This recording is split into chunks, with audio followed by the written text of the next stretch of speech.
Alright, this is Nick at North Central Illinois Custom Kydex. Wanted to make a short video today to address a couple things that we see come up all the time, almost every day. Questions on holsters or concerns on holsters. So at some point you figure, well, just make a video, and then anytime we see that question, we have our ready-made response. So first question, straightforward. And it's not an issue, it's just a question somebody had is, how much retention do you like in your holsters? And I, for one, prefer a good, fairly high level of retention. Reason being is because I don't want the gun to move or, God forbid, accidentally fall out of the holster if, I slip on some ice or bump into a wall or a counter or a chair or something like that, and catch the grip of the holster or the grip of the gun. I don't want it to be moving around. I want it to be exactly where I put it, so when I need it, I can get to it. The flip side of that coin is when you need to get to it, you want it to be accessible and easily drawn. So you're not sitting there fighting your holster, your gun, your belt. So anyway, I had two holsters here I made yesterday. Finished up last night after work, and I wanted to show you just kind of how these work. So these are, neither of these have adjustable retention. I know since I've been shipping holsters for customers, occasionally you get a customer that says, this holster's too tight or this holster's too loose. Now we generally get the too tight comment, again, because I like mine tighter than I think the average person. So when I first started shipping holsters, I was shipping them and I thought they were perfect. And we're getting people saying, oh, this is too tight, I can't get it, I can't get the gun out of the holster. And sometimes that stems from the belt someone's using. If the belt they're using is not a gun belt or it's not a good, stiff, heavy belt, when you try to draw the gun, the retention of the holster is going to make the belt move, and that's just going to make it even harder to get the gun out. So you want a good, stiff belt that would allow you to draw the pistol smoothly and cleanly. But anyway, one of my tests is, if you take the gun upside down, shake the holster. Here, I'll hold it by the clip so I'm not squeezing or anything on the holster. The gun's not going to come out.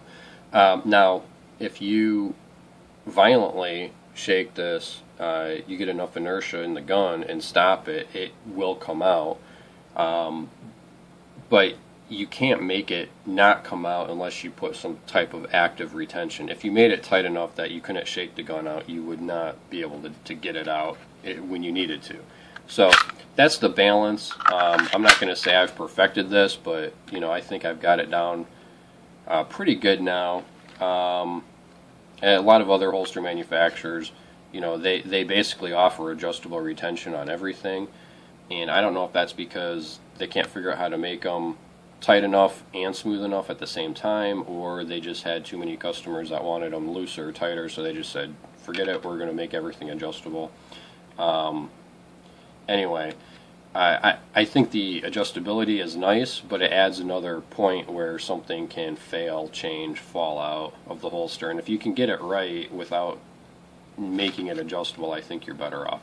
So, anyway, I like them kind of stiff.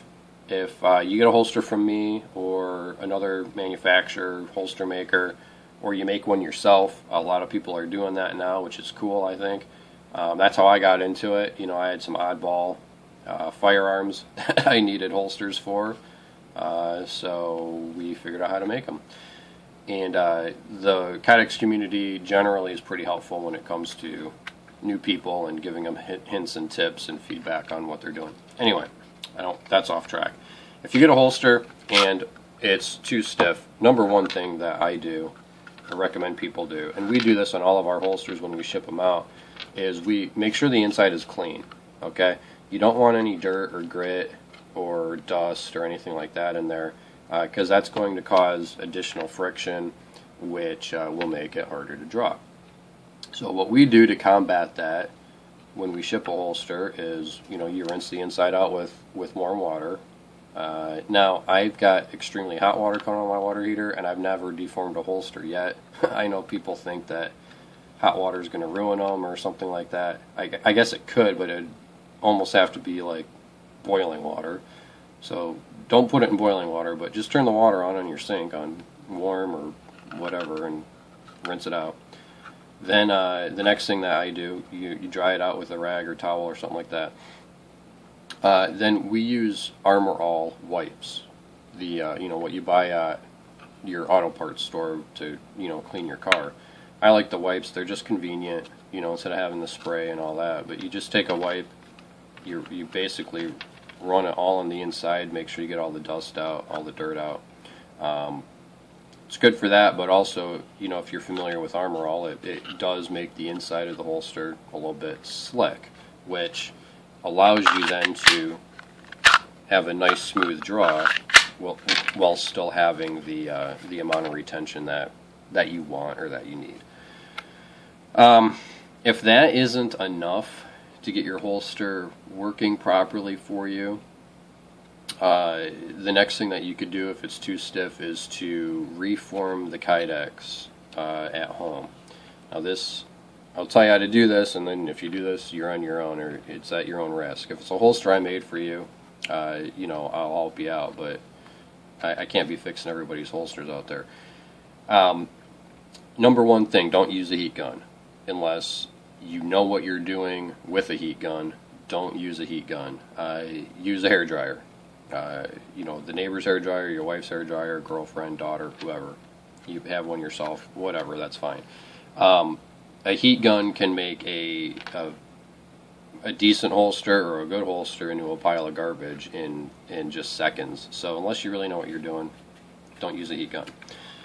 The second thing that you need to do, and I don't have a sample here, but you want to take a washcloth, dampen it with cold water. Okay, so you got cold washcloth, damp cold washcloth, your holster, your gun. Put your gun in the holster, take your washcloth, fold it in half, and lay that fold so it covers this detail here. Every holster is going to have something at the top of the trigger guard. This one's pretty pronounced, but just lay that rag so that that's covered. We don't want to change that form at all. If you change that, you're going to make it so that the gun's loose, and you don't want that. So cover that, take your hairdryer, focus on this area here. Don't just sit there and hold it in one spot, just kind of wave it, move it around in this general area here. You don't really want to do the front of the trigger guard either. If you can fold your rag around or use two rags and cover the front of this, that would be good too. Really all you're trying to do is take out some of the indentation that's right here. Okay. Now hair dryers run at different temperatures. I tell people to run it for 10, 15, 20 seconds and then check it. And the way you check it is pick it up, you draw the gun. Okay, is it looser? Does it feel good? If it does, let it cool off for a few minutes and then put the holster on and try it. If it's still not how you like it, just repeat the process until you do. Go slow on this, because if you take too much out, too much retention out, and oh well now it's too loose and I want it tighter, that's a little trickier to put retention back in. Generally, using a hairdryer and a wet rag is probably not going to cut it. So go slow, check it every 10 or 15 seconds, and I think you'll be happy with where you can get it. So that's it with retention. The other thing I wanted to touch on, I guess two other myths or misconceptions, is that I always see this, because this question comes up: leather holster, Kydex holster, and somebody will always post that they had a gun in a Kydex holster and the Kydex scratched their gun. I hate to say it, but that's probably impossible, because Kydex is plastic. Number one, it's actually a relatively soft plastic. So unless your gun is made out of something softer than the Kydex cannot scratch your gun. You can't scratch steel with plastic. Okay, it just isn't going to happen. Especially, you know, in the environment or the context that you're using a holster. You know, you're not accelerating the holster to, you know, Mach 3 and impacting it into a piece of steel. That, I suppose, may scratch it or deform it or something, but we're not dealing with that here. What scratches your gun is grit inside of the holster. So dirt, dust, sand, whatever, lint, okay, inside of the holster can scratch it, because when you have the gun in the holster, it's touching, okay? So now if you put something in between the gun and the holster, that's where you may get some finish wear. Or actually, you can get scratches if you have like sand. Sand is very, very hard. So make sure your holster is clean. We talked about cleaning it out with warm water, soap, Armor All, whatever. Keep your holster clean. Keep your gun clean. If it's a gun that, you know, you're using for work, or you're at a training class where you're rolling around on the ground, obviously that gun's going to get scratched up anyway. We're not too worried about that. One of the worst things I think that you can do, and we get this request, is can't you put suede leather on the inside of the holster? And the answer to that is yes, we can. But the other side of that coin is no, we won't. We will not ship a holster like that. Maybe I haven't, but if someone can convince me of a good reason to, maybe I will. But you know, it's your gun and your finish.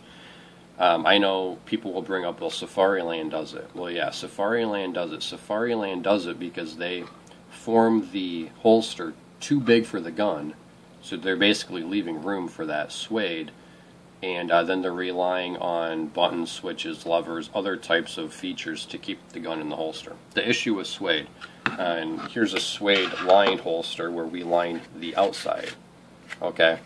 This is going to trap dirt and grit and sand and dust and everything else because of the texture.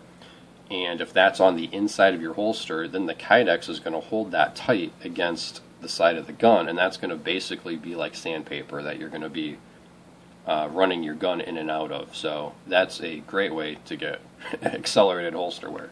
So don't line the inside of your holsters with any type of material. This smooth plastic, particularly if you Armor All it, is going to be the slickest thing that's going to cause the least amount of holster wear.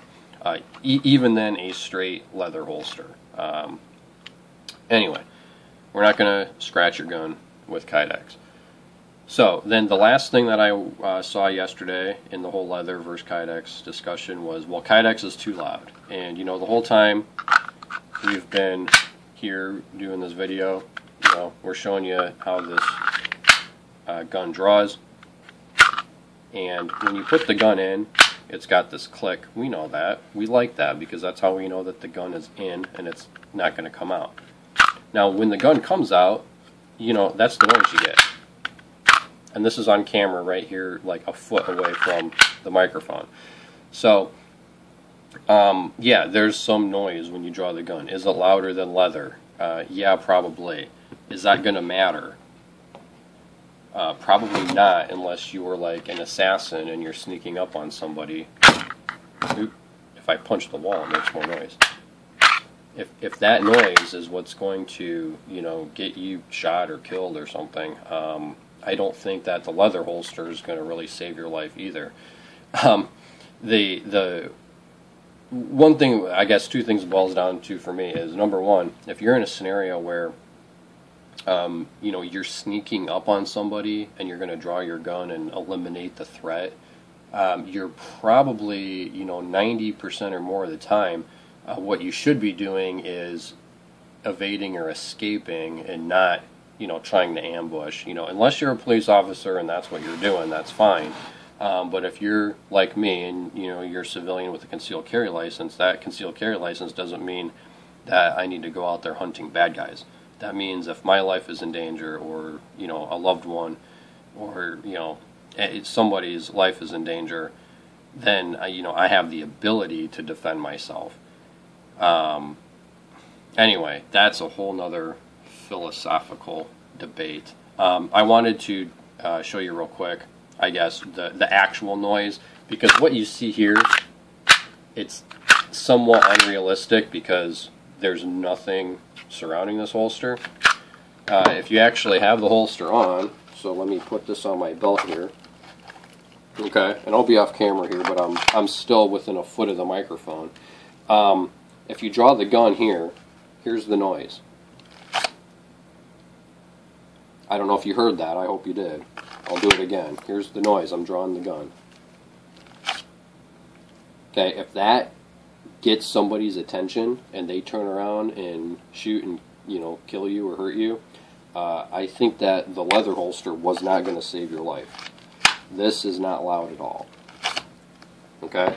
Now, if, you know, noise is a factor, potentially if you're carrying outside the waistband and something bumps into it, it could be louder. And that's why we offer this suede wrap, because it muffles that noise. It doesn't necessarily do anything, I don't think, for drawing. I'll put this on real quick.